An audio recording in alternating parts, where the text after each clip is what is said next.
الكيكة الغرقانة في الشوكولاتة، مش قادرة اوصف لكم جمالها. كل اللي بيحب الشوكولاتة هيتجنن عليها، وبسيطة بساطة سهلة جدا ومقدرها عندكم في البيت.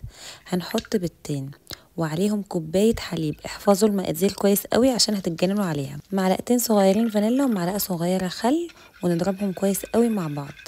واول ما نضربهم كويس هننزل عليهم بكوبايه سكر، ممكن اقل بشويه زي ما انتوا عايزين، ممكن ازيد شويه مفيش مشكله.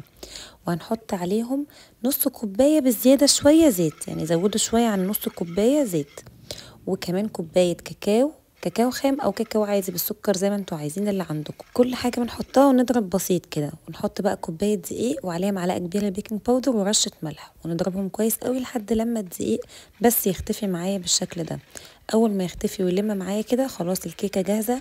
وشفتوا البساطه، مقاديرها بسيطه جدا. هنجيب قالب كيك، اهم حاجه ما بيلزقش فيه، يعني تكونوا ضامنين ان هو ما بيلزقش فيه، ودهنوه بالزبده او الزيت ورشه دقيق برضو احتياطي.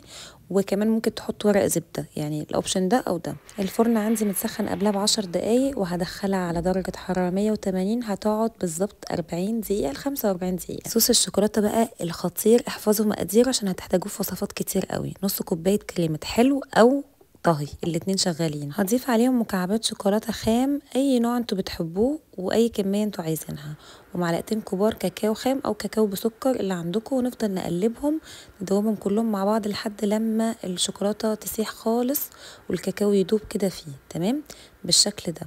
وبعد كده اخر حاجة خالص علشان يبقى بيلمع كده وجميل، بنحط مكعب زبدة محترم كده حلو، يعني مكعب حلو كده نحطه في الاخر وندوبه بس كده لحد لما مكعب الزبدة بس يسيح. واول ما يسيح معايا كده بفضل اقلبه كده لحد لما يسيح، ونار متوسطة هادية مش عالية خالص، لحد لما يبقى قوامه كده بالشكل ده. الكيكة خلصت وبردت، اهم حاجة تبرد خالص. دلوقتي لما بتبرد بقلبها، وصوص الشوكولا جاهز معايا بقى. بصوا القوام بتاعه مظبوط ظابطه ولا غلطه، يجنن يتعاكس من حلاوته، واحلى صوص شوكولا هتجربوه. يعني اعملوه لاي حاجه، ده الجناش. الكيكه عندي بارده تماما، وصوص الشوكولا دفيته بس بسيط تمام، دفيته على النار كده بسيط، وغرقها بقى كلها بالشوكولا كده، وزينتها بشويه فراوله وشويه فستق. اعملوا اللي انتوا عايزينه، المهم ان هو صوص الشوكولا والكيكه ما حصلوش. الوصفه بسيطه جدا جدا ومقاديرها بسيطه وعندكم في البيت.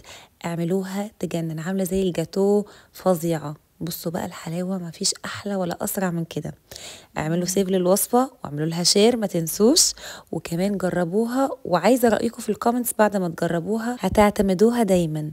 تابعوني انا ساره، وتابعوا كمان شو حلو، والف هنا. بون ابيتي.